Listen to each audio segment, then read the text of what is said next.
second wave of new arrivals to Xbox Game Pass has been announced for May, and there's a lot to look forward to. Hey GadInsiders, welcome to your tech and gaming hub. Kicking things off with this month's new arrivals is Forza Horizon 6. Microsoft's big racing game franchise is back with a gorgeous tour across Japan. This marks the global launch of Forza Horizon 6 following its early access release this week. May 20th is bringing several games unlocked in the Game Pass vault, starting with the whistling challenged My Friend Peppa Pig. This time, players can create their very own character and interact with Peppa and several other faces from the beloved cartoon series. You can also explore New Squawk City and Pigeon Simulator, joining the top-secret paranormal examination and containment unit to take down dangerous anomalies.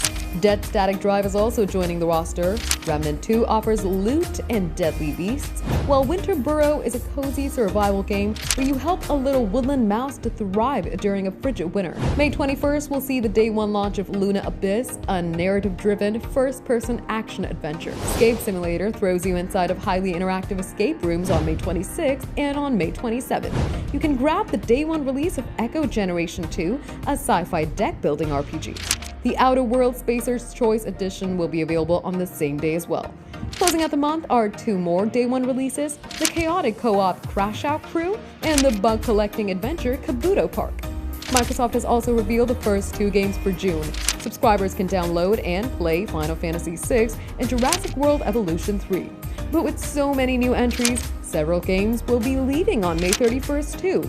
For more updates, subscribe to GadInsider, like and share the video, and don't forget to press the bell icon so you never miss any update.